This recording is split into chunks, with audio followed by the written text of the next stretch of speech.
Xin chào quý vị đang xem video. Thưa quý vị, gần đây tôi đọc được một bài viết của một doanh nhân người gốc Việt đang sống ở Mỹ, nêu ra những quan điểm và kêu gọi của ông đối với mối quan hệ Việt-Mỹ. Nhận thấy đây là một bài viết có nhiều điều hay để cộng đồng trong nước hiểu thêm về người Việt ở nước ngoài, nên tôi xin dịch bài viết để quý vị tham khảo. Hãy quên Made in China đi, có một sự thay thế tốt hơn để đặt nước Mỹ lên trước hết. Sinh năm 1975, cùng năm chiến tranh Việt Nam kết thúc, tôi đã chứng kiến sự vật lộn vất vả của Việt Nam dưới thời bao cấp và những chuyển đổi đáng kể của họ hướng đến kinh tế thị trường. Cha tôi, một người cùng chiến tuyến với lực lượng Mỹ trong chiến tranh, đã mang gia đình tôi sang Mỹ, nơi chúng tôi trở thành một gia đình nhập cư điển hình, cố gắng phấn đấu để giành được giấc mơ Mỹ. Suy ngẫm về những thách thức của Việt Nam như thiếu thốn kinh tế, cơ hội hạn chế và một quá trình mở cửa chậm nhưng chắc ra toàn cầu, tôi thường nghĩ về việc phải làm gì để tăng cường lợi ích giữa hai nước chúng ta, thay vì luôn phải thuê ngoài những công việc thường nhật của người Mỹ. Sức đàn hồi và khả năng thích nghi của Việt Nam đã đặt họ thành một trong những điểm đến hứa hẹn nhất về đổi mới sáng tạo công nghệ và tăng trưởng sản xuất nhất trong khu vực. Sự chuyển đổi đó báo hiệu một niềm tin mạnh mẽ. Các nước cam kết thay đổi, có thể cùng nhau giành được lợi ích. Ngày nay, Việt Nam đã sẵn sàng cho một quan hệ đối tác tin cậy và trao đổi sâu sắc hơn với Mỹ, đặc biệt là dưới ngọn cờ nước Mỹ trước hết. Cảng nước sâu của Việt Nam tại Nha Trang được xây dựng trong chiến tranh Việt Nam là một tài sản chiến lược quan trọng, thích hợp lý tưởng cho tàu ngầm, tàu sân bay và các tàu hải quân lớn khác cập bến. Ước tính gần 60% thương mại hàng hải toàn cầu đi qua Biển Đông. Hải cảng này là một trung tâm quan trọng để tiếp tế nhiên liệu và sửa chữa, nhưng đòi hỏi phải trang bị thêm đáng kể để đáp ứng các nhu cầu hiện đại. Đầu tư vào Nha Trang cung cấp cho Mỹ lợi ích kép, vừa củng cố lợi ích chiến lược ở Ấn Độ Dương-Thái Bình Dương, lại vừa định vị Việt Nam như một đối tác có thể tin cậy trong việc duy trì tự do hàng hải. Trong bối cảnh Trung Quốc xây dựng đảo nhân tạo và dọa dẫm trong khu vực, việc củng cố cơ sở hạ tầng ở Nha Trang đóng vai trò như một đối trọng đáng kể, tăng cường thêm vai trò cho Việt Nam như một người ổn định trong khu vực, đồng thời bảo đảm các mục tiêu kinh tế và an ninh của Mỹ. Những cộng tác gần đây, bao gồm các phi vụ tái tiếp tế của Hải quân Mỹ, cung cấp một nền tảng để làm sâu sắc những quan hệ này, khiến Việt Nam trở thành một đồng minh thực chất trong việc bảo đảm tự do đi lại và ổn định trong khu vực bất ổn này.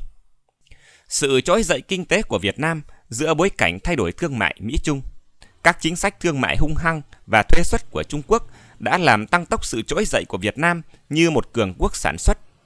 Các công ty đang tìm cách giảm phụ thuộc vào Trung Quốc, đang chuyển sang Việt Nam vì nơi này có lực lượng lao động có kỹ năng, chi phí lao động cạnh tranh và các cải cách thân thiện với doanh nghiệp.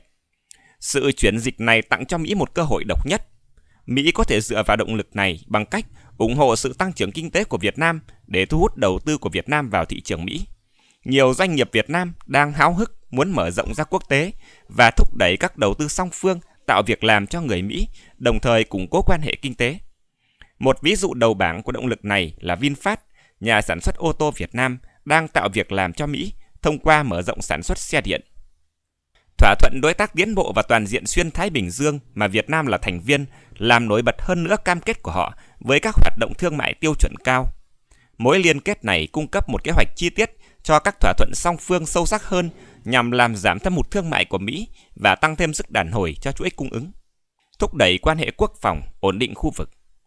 Trên mặt trận an ninh, quá trình hiện đại hóa quân sự đang tiếp diễn của Việt Nam phù hợp với mục tiêu của Mỹ về một khu vực Ấn Độ Dương-Thái Bình Dương ổn định,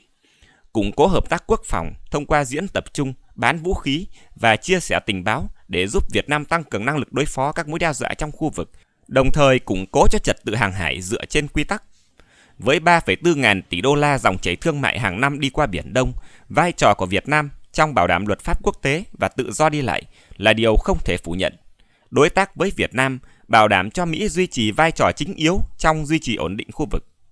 Cách tiếp cận thực dụng của chính quyền Trump, trong đó nhấn mạnh vào chia sẻ gánh nặng với các đồng minh, phù hợp với lập trường độc lập nhưng hợp tác của Việt Nam.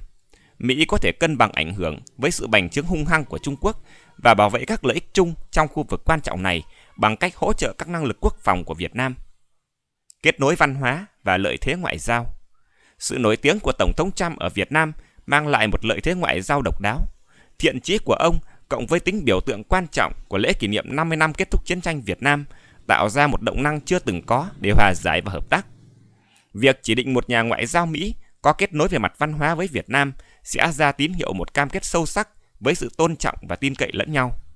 Sự lãnh đạo như vậy là quan trọng sống còn cho việc xử lý những phức tạp trong quan hệ Việt-Mỹ và bảo đảm thống nhất các mục tiêu kinh tế, an ninh và địa chính trị.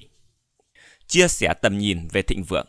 Mỹ có thể tận dụng quan hệ đối tác chiến lược toàn diện với Việt Nam, một quốc gia đang nổi lên như trung tâm sản xuất quan trọng giữa bối cảnh dịch chuyển toàn cầu khỏi sự phụ thuộc vào Trung Quốc. Vị trí chiến lược của Việt Nam, lực lượng lao động có kỹ năng và môi trường ủng hộ kinh doanh làm cho họ trở thành một điểm đến hàng đầu cho chiến lược chuyển sản xuất sang các nước láng giềng và các nước thân thiện. Trong đó các công ty như Intel, Samsung và Nvidia đang đầu tư hàng tỷ đô la. Là một viên đá tảng trong chiến lược Trung Quốc Cộng 1, Việt Nam cung cấp các cơ hội để đa dạng hóa chuỗi cung ứng, giảm thiểu rủi ro và thúc đẩy tăng trưởng.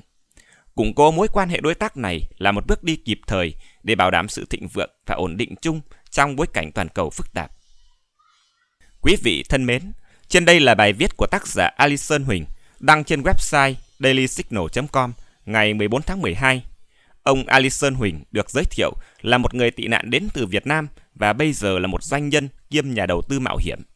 Qua bài viết này, chúng ta thấy được quan điểm và tầm nhìn của một người Mỹ gốc Việt đã lớn lên và phát triển được trong môi trường nước Mỹ. Nó có vẻ rất khác so với nhiều người gốc Việt khác đang ở Mỹ mà hiện nay vẫn còn đang vật lộn không thoát ra được những tâm lý hờn dỗi đối với cả chính quốc Hoa Kỳ lẫn đất mẹ Việt Nam. Có thể thấy rõ rằng trong bài viết này, tác giả đã đứng trên lập trường một người Mỹ để đánh giá và lập luận. Những kêu gọi của tác giả luôn đặt lợi ích của nước Mỹ lên trước hết trong câu chữ. Mặc dù vậy, chúng ta cũng cảm nhận rất rõ ràng tấm lòng hướng về quê hương Việt Nam của tác giả. Đây là chỗ mà tôi cho là rất chuyên nghiệp, nhưng cũng rất đậm văn hóa nguồn cội. Chuyên nghiệp bởi vì anh đã nhập quốc tịch Mỹ, anh phải nói và viết về lợi ích của Mỹ trước tiên, không khác được. Nhưng tác giả, dù không nói một lời nào có tính chất khen ngợi quá đáng về Việt Nam, song chúng ta hoàn toàn cảm nhận được tấm lòng yêu ái cố hương của ông. Trong khi đó, nhiều người gốc Việt chạy sang Mỹ sống bằng đồng tiền trợ cấp tị nạn, không thể tự vươn lên hội nhập vào xã hội Mỹ, nhưng vẫn hung hăng muốn về Việt Nam để phục quốc, hoặc là ngày ngày lên mạng khích bác chê bôi, nghĩ rằng ở Việt Nam giờ này vẫn còn hoang tàn đổ nát và đói ăn như thập niên 1980. Bi kịch nhất có lẽ là một số người đã nhập vào quốc tịch Mỹ, đã không còn tư cách công dân Việt Nam, nhưng vẫn thường xuyên tìm mọi dịp để bôi xấu quê hương xứ sở. Bệnh hoạn hơn nữa là có một số người thật sự nghĩ rằng cả gần 100 triệu dân trong nước bị cộng sản tẩy não, nên tự ảo tưởng rằng mình có sứ mệnh phải khai sáng cho lũ u mê đó. Khi trong cộng đồng người Việt ở nước ngoài còn có những trường hợp như vừa nêu trên, thì bài viết này của Alison Huỳnh rất nổi bật. Đó là lý do tôi dịch bài này để giới thiệu đến quý vị và xin hoan nghênh những người Mỹ gốc Việt như ông Alison Huỳnh. Chúc cho ngày càng có nhiều người gốc Việt ở mọi nơi trên thế giới vượt thoát khỏi những dằn vặt mặc cảm quá khứ, cũng như tránh né được những tuyên truyền độc hại của lũ chống cộng kiếm cơm để hướng về gốc gác nguồn cội. Cảm ơn quý vị đã quan tâm theo dõi. Xin chào tạm biệt và hẹn gặp lại.